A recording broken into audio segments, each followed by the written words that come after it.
अस्सलाम वालेकुम। Welcome to एमरात। दोस्तों, बात आज हम करने जा रहे हैं रशिया और पाकिस्तान के दरमियान बढ़ती हुई ट्रेड को लेकर।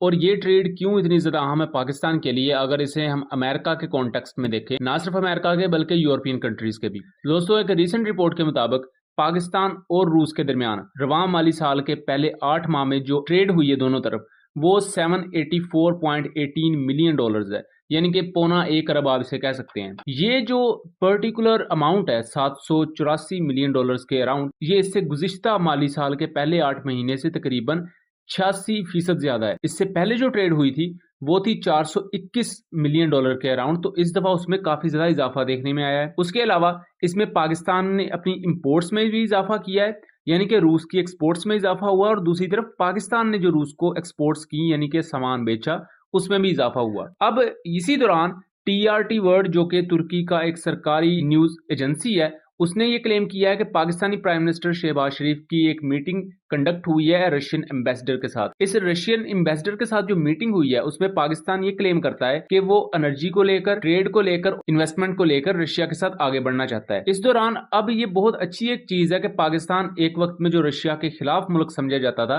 अब आहिस्ता आहिस्ता वो जो दोनों तरफ की बर्फ है वो पिघली है, वो रप्चर्स खत्म हुए हैं और रशिया और पाकिस्तान एक दूसरे के क्लोज आ रहे हैं। इससे पहले अगर अब रशिया और पाकिस्तान के जरा हिस्टोरिकल बैकग्राउंड को देखें, तो जब रशिया ने अफगानिस्तान में इन्वेड किया था 1970s 1980s के ईरा में, तब पाकिस्तान वो मुल्क था जिसने अफगानों की तब मदद की थी, एयर सपोर्ट दी थी, और उस दौरान पाकिस्तान के F-16 ने 15 के करीब सोवियत यूनियन के फाइटर जेट्स को तबाह किया था। अब उस वक्त सोवियत यूनियन जो कि टूट गया और बाद में वो रशिया बन गया, तो उस वक्त सोवियत यूनियन और पाकिस्तान के दरमियान ताल्लुकात बहुत खराब रहे।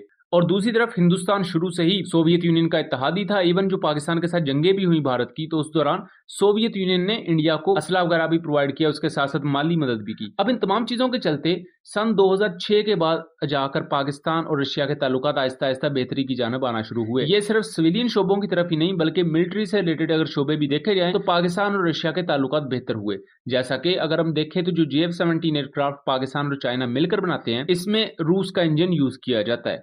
इसी तरह सिविलियन सेक्टर में जो रशिया पाकिस्तान से ज्यादातर एक्सपोर्ट से लेता है, जो चीजें खरीदता है, वो टेक्सटाइल से रिलेटेड होते हैं, पाकिस्तानी फ्रूट्स वगैरह होते हैं, वेजिटेबल्स होती हैं, और इसी तरह पाकिस्तान कुछ ग्रेन्स वगैरह और दूसरी बहुत सी चीजें स्टील से रिलेटेड वो रशिया से खरीदता है। अब अगर हम पाकिस्तान की एक्सपोर्ट्स को ओवरऑल जरा देखें, तो पाकिस्तान जो ज्यादातर एक्सपोर्ट्स करता है वो चाइना को निकालकर जो मुल्क बचते हैं वो है अमेरिका, जिसको 21% पाकिस्तान चीजें एक्सपोर्ट करता है, फिर यूनाइटेड किंगडम यानी कि बरतानिया, फिर जर्मनी, नेदरलैंड, यानी कि ये वो मुल्क हैं जो कि यूरोपीय यूनियन का हिस्सा होने के साथ साथ अमेरिका के बहुत बड़े इत्तेहादी भी हैं और नेटो का हिस्सा भी हैं। यानी कि पाकिस्तान की जो ज्यादा एक्सपोर्ट्स हैं, ज्यादा जो हमें ज़र मुबादला या हमें पैसा आता है हमारे मुल्क को, वो आता है अमेरिका की तरफ से और यूरोपीय मंडियों की तरफ से। इसलिए अमेरिका और यूरोपीय मंडियों पर पाकिस्तान का ज्यादा इन्हिसार हो जाता है। जब आपका पूरे का पूरा तिजारती हुजम एक साइड पर टिल्ट हो जाए तो फिर जाहिर बात है आपके पास मुतबादल नहीं होते। यानी कि अगर करंट सिचुएशन की बात की जाए तो पाकिस्तान की अबाउट 40 to 50% तक की जो एक्सपोर्ट है वो सिर्फ और सिर्फ बरतानिया, अमेरिका और इन जैसी कंट्रीज की तरफ, जो कि जाहिर बात है दूसरा कोई मुतबादल ना होने की वजह से पाकिस्तान को एक ना एक हद तक इन कंट्रीज के साथ अपने आप को अलाइन रखना पड़ता है। अगर इन कंट्रीज के साथ कोई ज्यादा मसला बना पाकिस्तान का तो ये एक्सपोर्ट्स बंद होंगी एंड ओबियसली उससे पाकिस्तान की मईशत को बहुत ही ज्यादा नुकसान होगा। पाकिस्तान की मईशत उसे सस्टेन नहीं कर पाएगी। अगर हम अब की बात करें यानी कि 2020-2021 के बाद की, तो पाकिस्तान ने अपनी एक्सपोर्ट्स को दूसरी तरफ डाइवर्ट करना शुरू किया। तो इसी दौरान हमने देखा कि चाइना की तरफ जो पाकिस्तान की एक्सपोर्ट्स थी उनमें बहुत बड़ा इजाफा हुआ। अब रशिया की तरफ जो एक्सपोर्ट्स हैं वो नियर टू 1 बिलियन के आसपास जा रही हैं और फ्यूचर में इसे पाकिस्तान मजीद आगे लेकर चलेगा। पाकिस्तान और रशिया ने इस बारे में काफी नए इकदाम किए, बहुत से ट्रेड एग्रीमेंट्स हुए। इसी दौरान 2021 में पाकिस्तान और रशिया ने आपस में जो जमीनी तिजारत थी वो भी शुरू की। इसे TIR ट्रांजिट रूट कहा जाता है।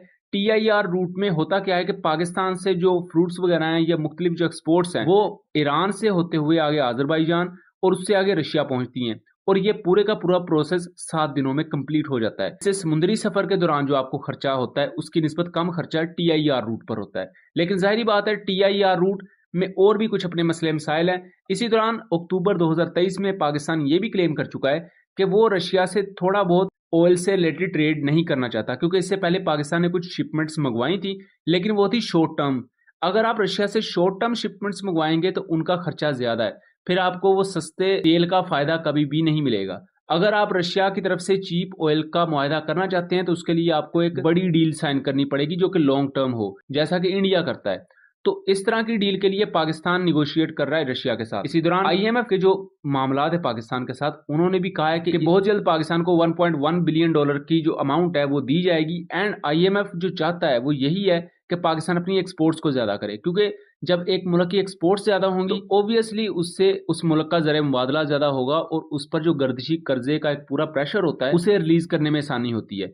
कर्जे दुनिया का हर मुल्क लेता है, इंडिया लेता है, अमेरिका भी लेता है, और इनके ऊपर पाकिस्तान से कई कई गुना ज्यादा कर्जा है। लेकिन बात कहने की है कि इंडिया, अमेरिका, इन जैसी कंट्रीज के पास इतने ज्यादा ज़र मुबादला मौजूद है कि वो अपने कर्जे को लोअर डाउन कर सकते हैं और उनकी ज्यादा इतनी इंक्वायरीज भी नहीं होती। लेकिन पाकिस्तान चूंकि ऑलरेडी एक कैश स्ट्रैप्ड कंट्री है और दूसरा नाकस मुआशी पॉलिसीज की वजह से हमने अपना बेड़ा गर्क चूंकि खुद किया है, इस वजह से पाकिस्तान पर यह ज्यादा स्ट्रेस किया जा रहा है कि आप अपनी एक्सपोर्ट्स को ज्यादा करें। लेकिन इस दौरान ये बहुत अच्छी खबर है कि रशिया की तरफ जो हमारे एक्सपोर्ट्स हैं वो ज्यादा हुई हैं। इसके साथ साथ पाकिस्तान की जो टेक्सटाइल इंपोर्ट्स हैं वो भी 3% बढ़ी हैं इस फिस्कल ईयर के मार्च के महीने में, अगर उसका मुआवजा हम मार्च 2023 से करें। और इस महीने में जो एक्सपोर्ट्स रही वो 1.3 बिलियन के आसपास थी। और रशिया के साथ ट्रेड का एक बहुत बड़ा जो पाकिस्तान को बेनिफिट होगा वो ये है कि अगर कल को खुदा न खास्ता हमारी अमेरिका या यूरोपीय मंडियों की तरफ कोई अनबन होती है तो हमारे पास एक मुतबादल सोर्स भी होगा, चाइना, रशिया और इनके इत्तेहादी मुल्क। तो यहाँ बात कहने का मकसद ये नहीं है कि अमेरिका और यूरोपियन कंट्रीज के साथ बिगाड़ लेनी है, बिल्कुल भी नहीं। पाकिस्तान का ये स्टांस ही नहीं है। पाकिस्तान ये क्लेम करता है कि हम बराबरी की बुनियाद पर तमाम कंट्रीज के साथ मिलकर चलना चाहते हैं, आइदर वो अमेरिका हो, आइदर वो रशिया हो, आइदर वो चाइना हो, क्योंकि ऐसे स्ट्रेटेजिक कंट्रीज भी चाहिए इस दुनिया में जो इन बड़ी पावर्स के दरमियान राब्ते का काम कर सकें। और पाकिस्तान में ये पोटेंशियल है, अगर इसकी जोग्राफियाई अहमियत को देखा जाए तो ये इन बड़ी सुपर पावर्स के दरमियान एक जंक्शन पॉइंट का काम भी कर सकता है। सो उम्मीद करता हूँ चीजें क्लियर रही होंगी। वीडियो पसंद आई हो तो इसे ज्यादा से ज्यादा शेयर कीजिएगा ताकि इसी इन्फॉर्मेटिव वीडियोस हम आपके लिए लेकर आ सकें। मिलेंगे अगली वीडियो में, तब तक के लिए अल्लाह हाफिज।